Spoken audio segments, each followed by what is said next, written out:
Greetings! This is Imaduck, and welcome to episode 2 of Quack Poker.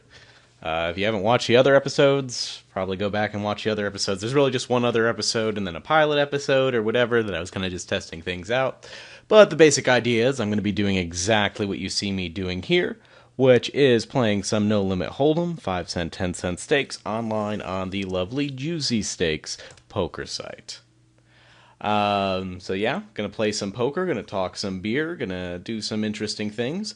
Right off the bat, we've got sort of an interesting hand. It's maybe a little loose to call here with the ace-9 suited. I'm gonna go ahead and call here too again, because we can get nice turns cards like that here.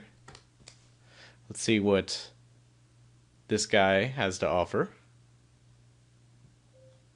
Okay, he's got nothing, so it looks like he's just kind of giving up here, so we're probably going to get it. Anyway, I had a lot of great feedback about my last episode, where, interesting. I think I'm just going to call here. We'll see what happens.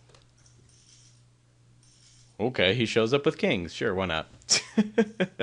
Alright, I don't feel too bad about how we played that hand, but we're not going to talk about that hand because we're going to talk about my last episode. I was actually kind of a little disappointed with how I played. I think I made some bad decisions, in various parts of my previous video and all that good stuff. But we had some good discussion of it going on the Something Awful forums, if you're not part of that.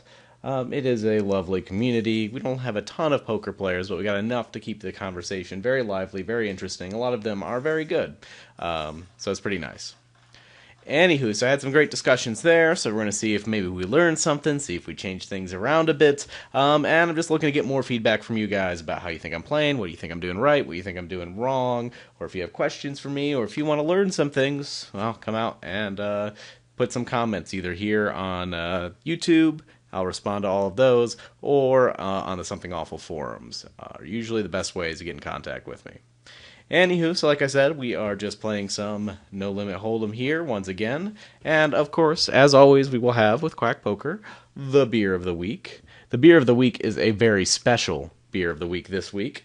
This is Uncle Jacob's Stout. It is like a super limited edition, super heavy stout from Avery Brewing Company that's been aged for a very long time in bourbon barrels. Apparently, Uncle Jacob was the guy who came up with bourbon in the first place, and so they made a lovely bourbon-aged stout for him.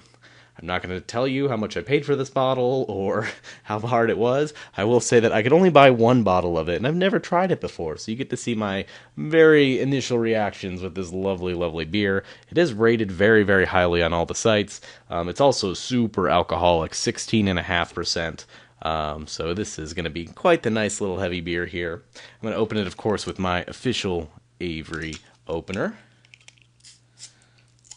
All right. Smells good out of the bottle. Nice, dark, and heavy. Unfortunately, I don't have an Avery glass to pour this in. And of course, if you believe in the... I should really just be doing a straight pour with this lovely stout, but, people debate on that. So there we go. To good beer and bad poker. Oh, it smells wonderful. It is super dark. Wow. Yeah. Okay, so you can definitely smell all of the bourbon in this. So if you don't know, like, aging beer in barrels is like the hip new thing. I mean, it's been around for a while, but it's really caught on with a ton of craft breweries over the past couple of years here. Basically, you can do it for a couple reasons. One is to instill flavor, so especially with either wine barrels or whiskey barrels, you can get some of the flavor of the whiskey that was in there previously. So you take these from old distilleries or old wineries, you can get some of the flavor of what was there previously into there. And definitely, if you've ever had a whiskey barrel aged beer, you know it. I mean, usually you get a lot of whiskey flavor out of it. Whew, that is heavy. Yeah, this is one you got to drink slow. The other reasons, you can also get some flavor out of the wood as well, if you want that. So if you want some oaky flavor to it, or various other flavors, depending on what kind of woods you want in it, you can get that out of having it in the barrel. And then the other advantage, so you can also use barrels instead as sort of breeding grounds for certain things. So because the wood surface is so porous on the inside, you can grow a lot of nasty bacteria and a lot of nasty yeast in there. And I say nasty, but sometimes they're exactly what you want. And so if you want to grow a lot of that kind of stuff for your beer, barrels can be great breeding grounds for that kind of stuff. And you can do all sorts of fun stuff with sour beers and other things in old barrels. So, yeah.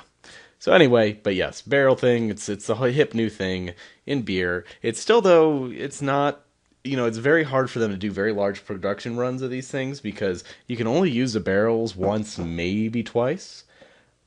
Sorry, and I signed up to be on a lot of tables here. I am going to 3-bet this guy. We're out of position, so I'm going to go a little more than 3x here for my 3-bet. You can complain about the sizing, I don't know. But we've got a solid hand. We don't know anything about this player. No reason not to just go ahead and raise him here with the ace-king offsuit. But anyway, yeah, the barrels... You still don't see very large production runs of a lot of the barrel-aged stuff, and that's mostly because it's just... You can only use the barrels once for the most part, and really expect to get the flavor out of it, especially if you're trying to use like whiskey barrels. So, you pretty much, you have to have a big supply of those, and they're pretty expensive, hard to get, really hard to manage. They take a lot of space. You have to age them for months and months and months. They said these ones spent 6 months in the whiskey barrels. So yeah, so anyway, there you go. This beer is pretty amazing. This is definitely, this is probably one of the, if not the highest alcohol beers I've had. And the other high alcohol beers I've had have not tasted this good. This is just very dark, very rich, very bourbony. This is an amazing beer. I'm glad to be sharing it with you folks. Although you may have trouble finding it in stores. You may have to go to like specialty stores to get it. And like I said, they only let me buy 1 bottle. They said they had 6 bottles in the store. And I had to ask a special guy, and they went to the back room and got it for me and all this kind of stuff. Didn't tell me the price or anything till I got the cash register. That kind of stuff. But it's a good beer. I'm proud to be trying it. I guess Avery puts out a few of these a year, but I think they said something. I don't know. I think it even says on here only a few hundred cases of this were made or something like that. I don't know. Not that much. Then distributed all throughout the country. Oh no, 848 cases were produced, and this was bottled June 27th, 2013. All right, but anyway, we're here to talk poker, not beer. I think all the hands I've played so far, other than that first one you saw, have been pretty self-explanatory. That first hand I played, I was playing it kind of loose, and I wasn't sure if the guy was bluffing on the river. I'm not going to go back to that hand. First hand, whatever. Don't ask me about. I wasn't totally into it anyway because I was thinking about getting the recording set up. Probably isn't the normal way I'd play that hand, but whatever. Anyway, but if you want to criticize it or say, yeah, no, you did the right thing, whatever. Here, we're just going to fold the J2. I'm not super excited about it. Ace-King hand was, I think, incredibly standard. We did a 3-bet with a strong hand against someone who's min-betting from the button. Got called, flopped a great flop for us, so we're going to keep on betting for a little bit of protection, too, in case they're on the flush draw or anything, but also to get value. Maybe they've got Ace-Jack or something, and then we can just really go hog wild. I don't think there's any reason to try and slow play that hand at all, especially here against a player that we don't know anything about. If we knew something about this player, that they were just aggressive and they would bet at everything no matter what, maybe we could change our play. But really here, like I said, if he's got Ace-Jack, we can, or Ace-Queen maybe, we could probably get a lot of money in the pot, which are possible hands for him, or if he's got like Jacks or Queens or Kings or something like that, we could probably get a lot of money in the pot. So we're much better just betting at it here as opposed to letting him draw some outs with some other weird hands, like if he's got a 9-10 and hits a 9 or something like that. Just trying to get some value here and trying to establish that we're going to be very aggressive here as well. Remember, if you're going to play very aggressively and c-bet most flops and things like I like to do, then you need to do it with your good hands and your bad hands to really balance things out. You can't just be like, oh, I'm going to slow play every good hand and bet with every bad hand and see how that works. Number one, it's probably not the best way to get value. And number two, it's pretty transparent if people are really paying attention. At this stake level, maybe you could just assume people aren't paying attention and try to get away with things like that.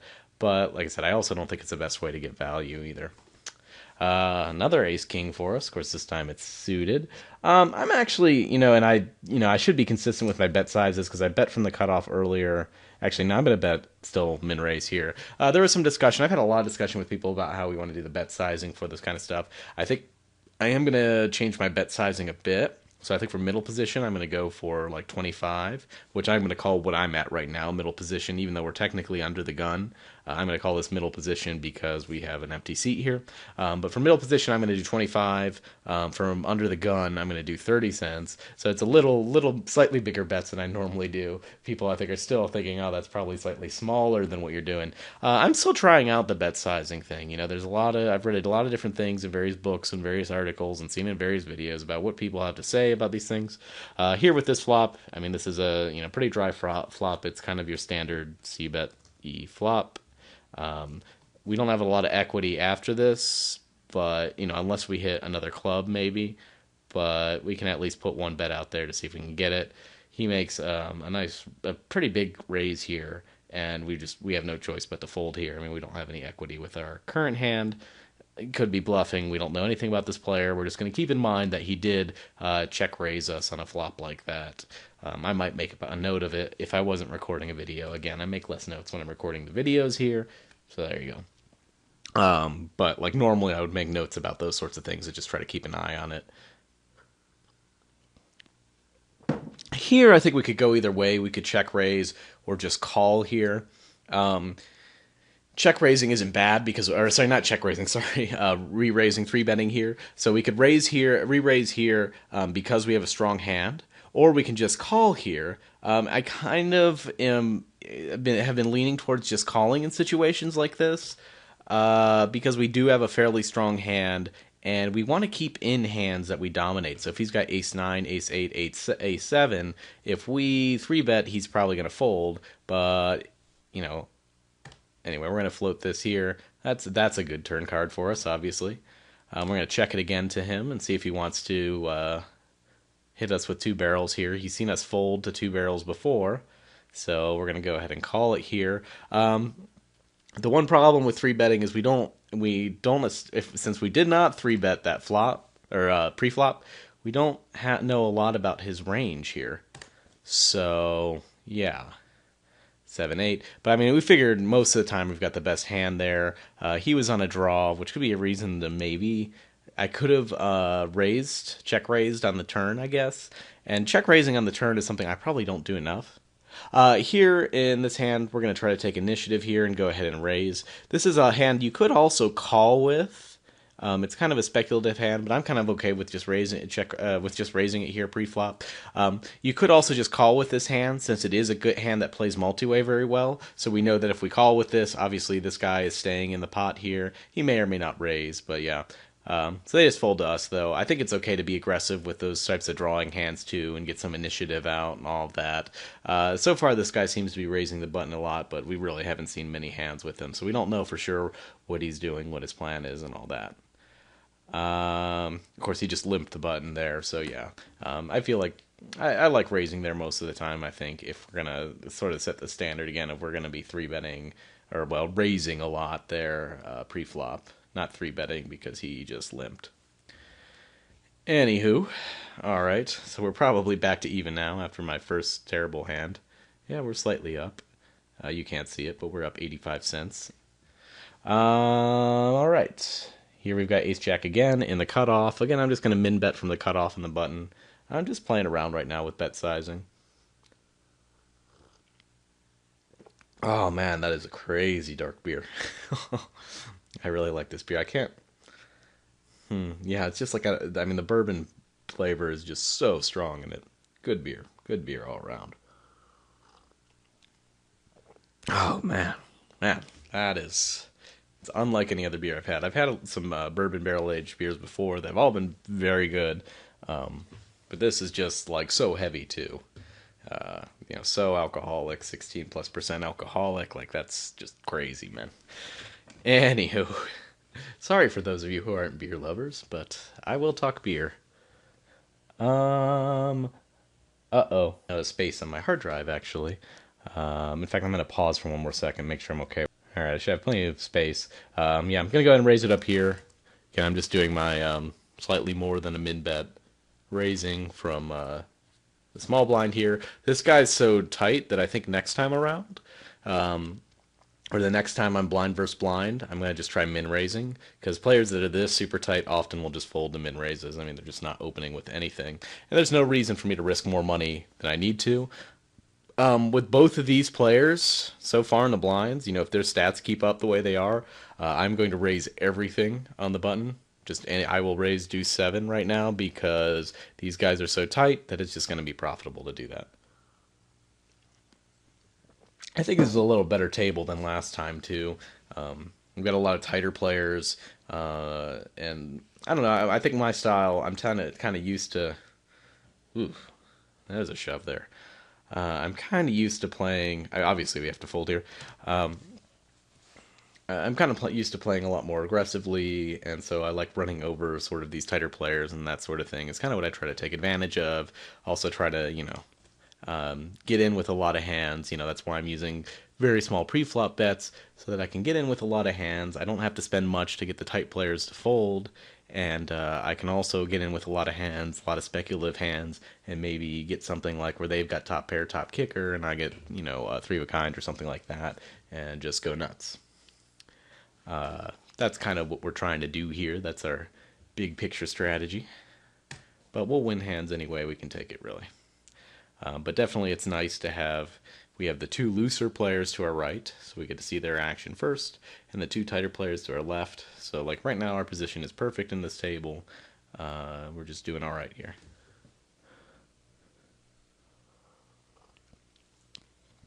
Fantastic beer. Sorry, just make you all jealous, huh? All right. So yeah. What else did I want to say? So yeah, so I got some feedback, which I responded to most of the feedback I got in the actual Something Awful forum. So if you take a look at those, you can see all my responses to various hand things. I actually agreed with most of the feedback. I think I made a lot of plays that I normally wouldn't make. I might have just been having an off day, and combined with kind of getting used to doing these recordings while playing poker. It's easy to make plays. Some days you are just playing your C game. Some days you're just against opponents who, for one reason or another, their play just makes you make bad plays. They're kind of picking up on all your weaknesses. So like I said, we're going to try a min raise here and just see what this guy does. And he does fold in the min raise. So since he folds the min raise, then we're just going to min raise it every time, because that's very profitable for us. Not super profitable, we're just stealing blinds, but don't underestimate stealing blinds. It can really add up fast, especially in a table like this where we're not seeing very many flops. Then blind stealing is one of your better ways to make money. But these two guys seem to be very tight, though we haven't seen a ton of hands on them yet. And yeah, we're just going to keep getting shipped the blinds, which I can live with. There are worse ways to make a living.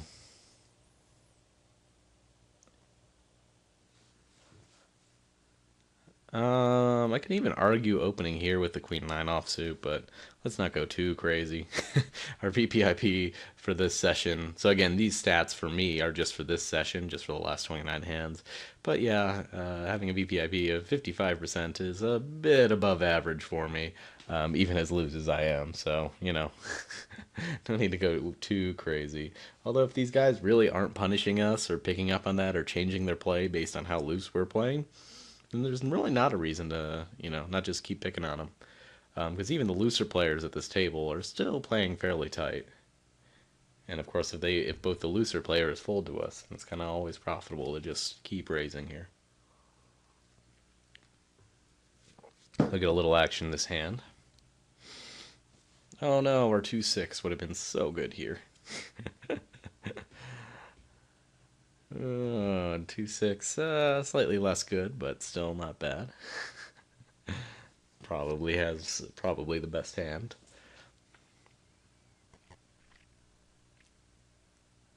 Yeah, that'd be great. And they both have king queen. That's yeah, it makes sense. I mean, they're both playing very passively though. I mean, none of them are taking stabs at those flops or anything like that.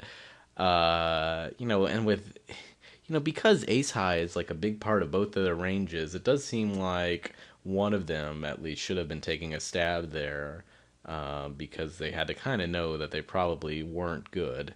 Now, as it turned out, right, they had the same hand, so whatever. I'm fine with just checking here. I could potentially raise, but we've raised this guy a few times already. He might fight back, and we don't have a hand that we really want to fight back that much with. He overbets the pot here. I really don't believe his line, but at the same time, we've been picking on this guy a lot. We've been floating a lot already. I'm okay with letting this go, especially since he's potting it here. It just seems odd that he would pot it. I mean, he might be adjusting to our play and like knows that we've been floating. We've seen us float a few hands already, and is like, all right, well, I'm going to make all my bets big when I have a hand, which is a good way to adjust if you do think I'm floating. Um, but I've just really found a lot of times when people pot on a really dry board like that, it's usually just because they don't have a hand and they want you to fold. you know, which is which is exploitable if we see him do that a lot. But right now, um, we haven't seen too much of that going on. So we'll keep an eye on it, see what happens, and we'll adjust our play if that seems like what's happening here. So like I said there, crappy hand, still going to bet it. Still going to bet every hand. This hand's actually all right. So I will go ahead and bet it. And here, look, I don't really see any reason not to keep min betting like we are because everybody's still folding to it. So, just slowly inching along, scooping up some blinds. But I don't mind to get called with this hand here. I don't even mind a small raise with this hand. I'll probably still call, big suited connectors. Pretty good stuff.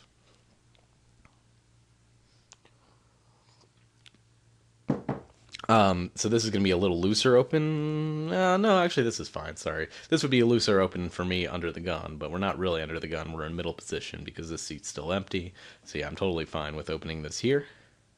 I was going to say, though, I might even open this under the gun at this table. I mean, obviously, if there's another player, it would change the dynamics. But assuming that player was as tight as these other guys, then, yeah, I'm just going to open up my range a bit. Again, the basic, the old adage is if you're at a table with a bunch of tight players, you want to be the loose player. If you're at a table with a bunch of loose players, you want to be a tight player, and that's a good way to make money.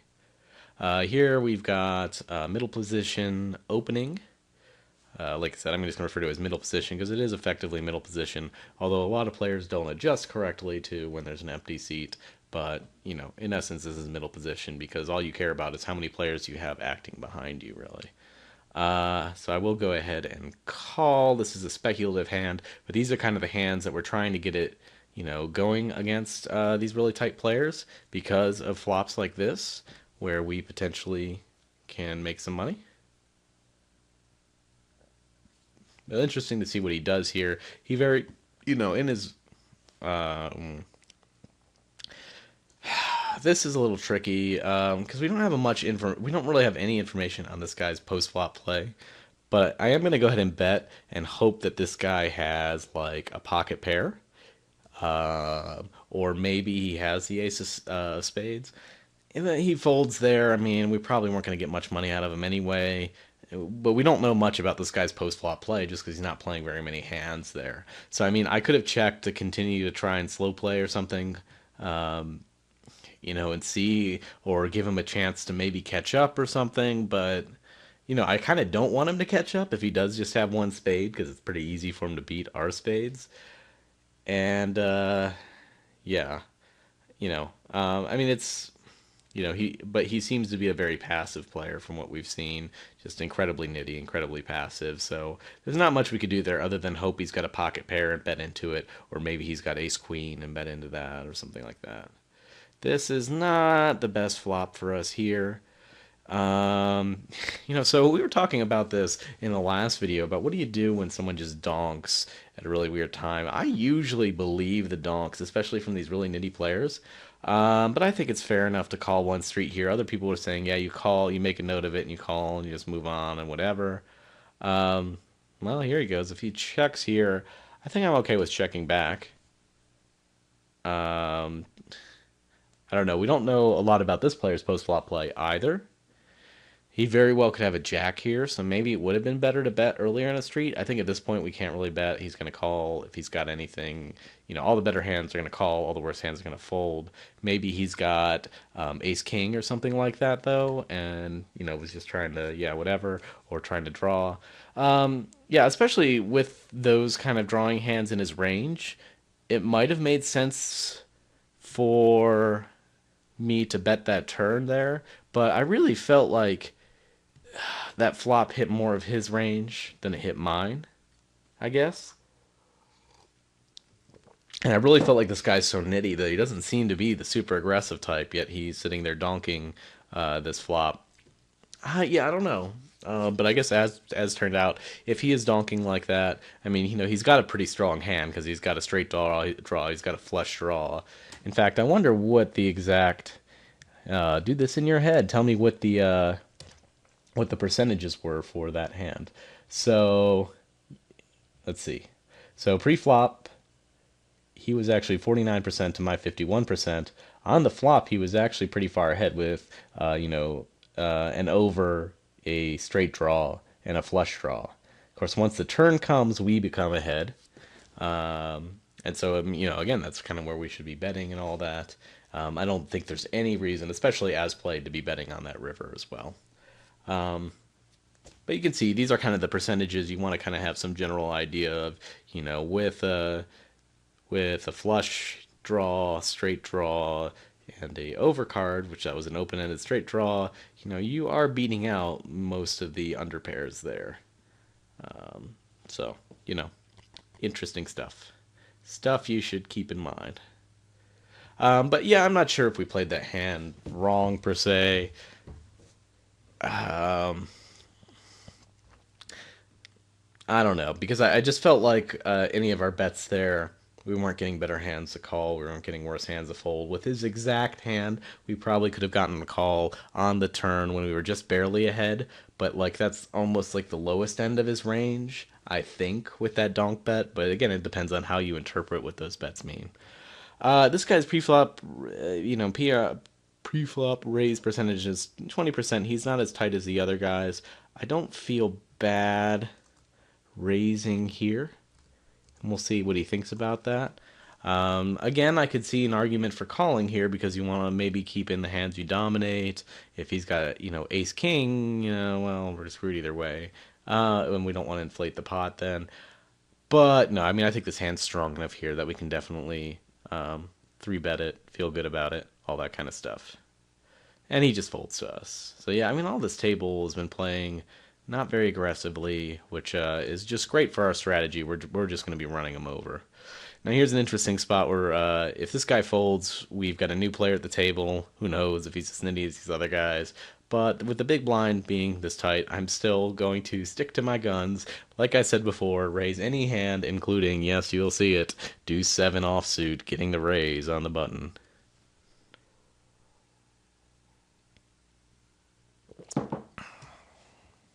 Yeah.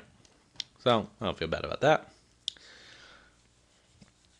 Not that I'm trying to be results oriented, but I think that's okay. I mean, we don't know anything about this player, so it could be bad depending on what his opening range is. But we'll just have to see.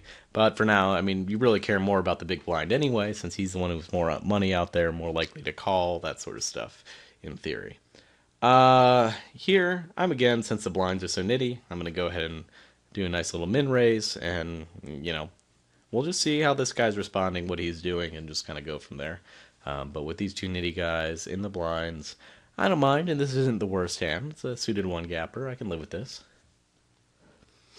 If they raise, I'm probably just going to fold because we haven't seen any 3-bets from this guy, and this guy doesn't seem to be doing it much. I mean, they've just pretty much got us crushed, even though this is a nice little like drawing hand to have against some big hands and try to get them to stack off.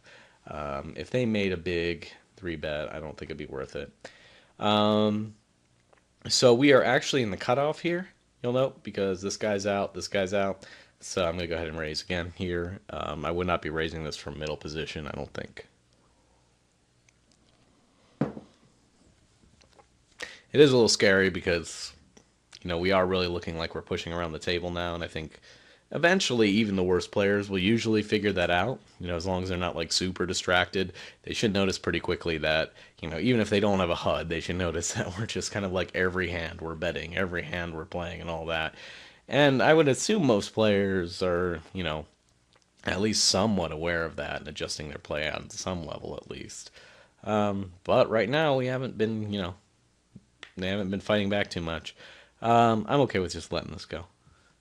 Six king, not crazy about, not minding too much the fold, except again, this guy's kind of tight enough that I don't, could go either way. When you're playing blind versus blind, it's basically the equivalent of playing heads up. And heads up, I will play that type of hand. So, depending on the player and all that.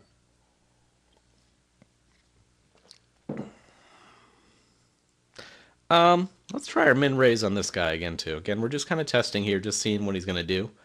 Um, and he is folding to the min raise. I talked about this, I don't think in the last video, but I talked about this in the pilot video. I talked about a bit about, that it's just kind of a bad idea to fold to min raises when you're in the big blind, against when you're blind versus blind, because you're going to have position, and basically having position for only another 10 cents to win, a much bigger pot is totally worth that. I think we could fold this. I mean, we're dominated way too often to do anything else. I mean, we're dominant. He almost certainly has a better hand, and a lot of the hands in his range dominate us. I mean, there's just no reason to continue with that hand. But we'll keep an eye out and see if he's kind of figured this out and is starting to fight back. I mean, his 3-bet percentage actually is fairly high, this 13%, but that only represents 2 3-bets this whole session. So this is something you got to be tricky about when you're, you got to really think about when you're using HUDs and stuff. Is what some of these statistics mean, because some of these statistics are only relevant in, aren't relevant in a law, aren't relevant all that often. So like the 3-bet percentage, for example, so there's only been 16 times where he's even been in a situation where he can 3-bet. So, the statistic doesn't have a lot of data, so it's going to be very noisy, if you just happen to get one more better hand, this would be another bigger percent. This would be like 18 or 19%. It looked like he's 3-betting all the time and all that. But you really can't trust that with such a small amount of data. It's just kind of basic statistic stuff, right? Smaller amount of data you have, the noisier it gets, the more sensitive it is to every little measurement. And, with a game like poker where there's a lot of randomness to it, that can make a difference. I didn't pay too close attention to that hand. I kind of want to see what happened there. So big blind raised to 30 cents, or sorry, small blind raised to 30 cents, big blind calls. Here we're just going to check with the K6. This is, I think I'll, because he limped here, I think I will call most bets. We've got a king, so we've got the best, one of the better non-paired hands. Interested to see what he does here. Oh, there's a king for us. It's kind of a interesting card. I think I'm just going to check here and see if maybe he wants to bet on the river here. And then we're just going to call him. Yep. All right. So that worked out well for us. So I feel like I played that hand well, although I didn't talk about it too much, but was kind of around what I was thinking he might have had.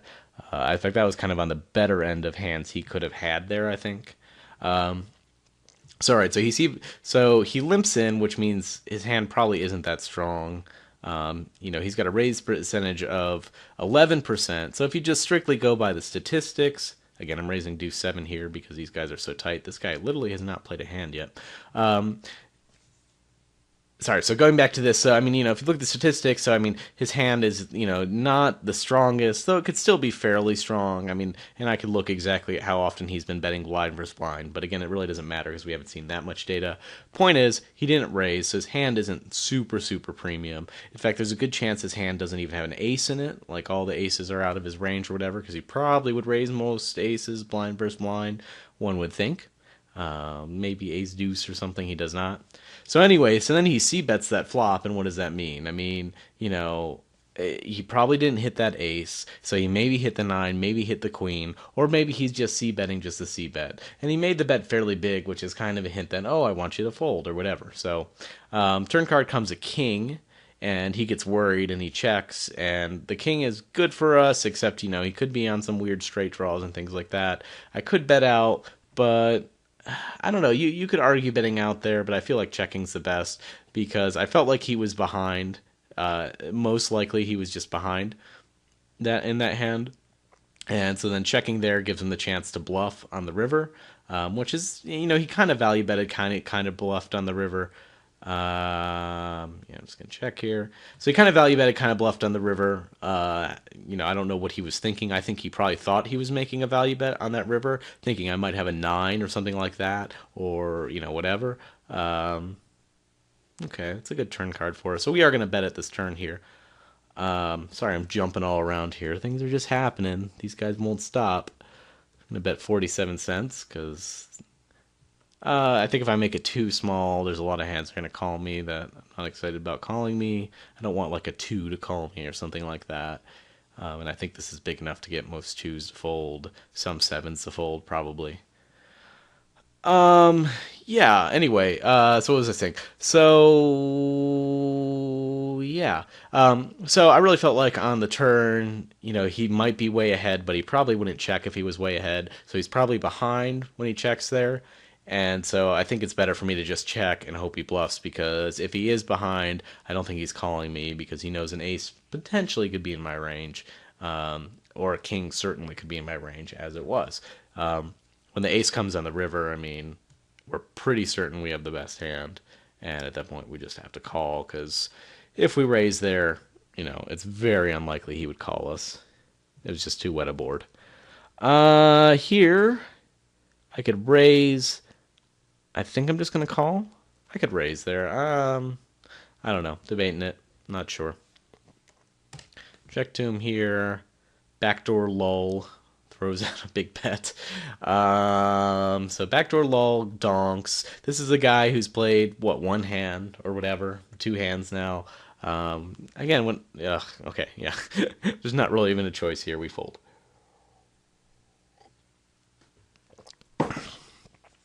Okay. Okay, well, those hands kind of make sense for both of them, I guess. I mean, and I guess it even makes sense for backdoor lulls.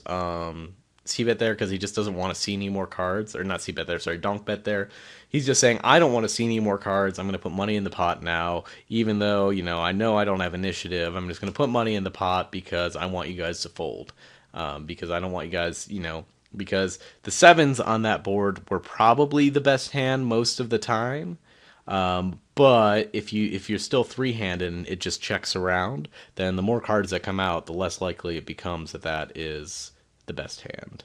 I think we can make our bet size whatever we want, and people won't even notice. But we should be consistent here. We'll see what happens. And we do get a call, and we get a flop that kind of sucks for us. I am fine with just checking here, I guess, and to keep the pot small, to maybe get him to bluff at it. Of course, we're going to just call here. We've got a gut shot. We've got a pair. He could just be taking a stab because he has been fairly aggressive. So we'll see what he does here. If he shoots again, though, we're going to have a choice. Obviously, he checks there. We're just going to check it down. Yeah, okay, good. So he had a 9 there. Perfect. Whatever. Sounds good to me. So I think we played that about right. I mean, obviously, he would have folded the flop if we bet there. It was really nice for us that he hit that 9 on the turn. On the river there, when he checks to us, we're pretty sure we have the best hand. We maybe could have bet for value on the river there. What was I saying about this hand? Oh, so I was saying the guy with the 7s, his donk bet actually kind of makes sense there. I think this is one of the situations where you could argue for donk betting, is when you have 7s on a board like this where you're probably ahead, but if more cards come out and you're in a multi-way pot, you could very well end up being behind. And I meant to only min raise there. I bet 25 there. Sorry about that. I've just been talking and thinking too much. Sorry, just jumping around. I'm sorry, getting used to all this stuff happening. Even one table gets crazy when you're casting. I don't understand how these people cast like 5 tables at a time or whatever. They're just much better than I am. All right, so we're folding here, obviously. Um,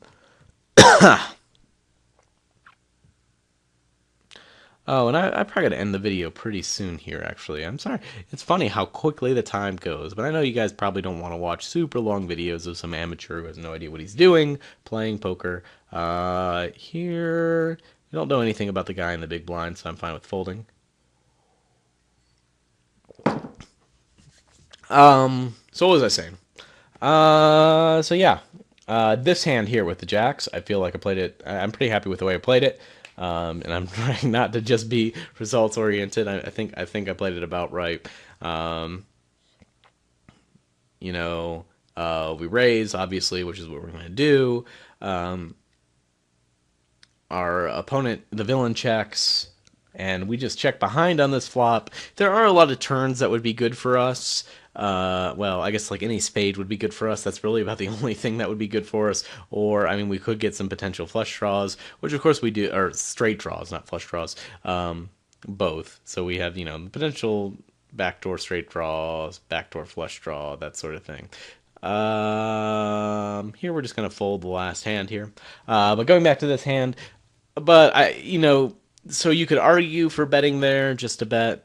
But I'm fine with just checking there because I feel like hands that are ahead of us are going to call, hands that are behind us are going to fold. It's just not a very good bet, I don't think. There is one reason not to bet like this, and that is because if you always do this, so every time you check back on the flop as last to act as the pre-flop aggressor, it's when you have sort of a middling pair or lower pair that can really be exploited. Like, because if this guy knew, okay, I have jacks or worse when I check that back, then he knows all he's got to do is make big bets on the turn and on the river, and he can probably take this pot down. And I would probably give him credit for it because he's been so tight and all that. At these stakes, the opponents probably aren't keeping track of that kind of stuff, not really thinking on that level most of the time. So we're probably safe, I think. So I might give more thought to that. Might try to mix it up. But I feel like it was a fairly wet flop, and either we're way ahead or we're way behind. Of course, we got lucky on the turn. I thought the turn bet might have even been just a bluff because the guy's been very aggressive, but he actually hit a pair, and so he bets at it.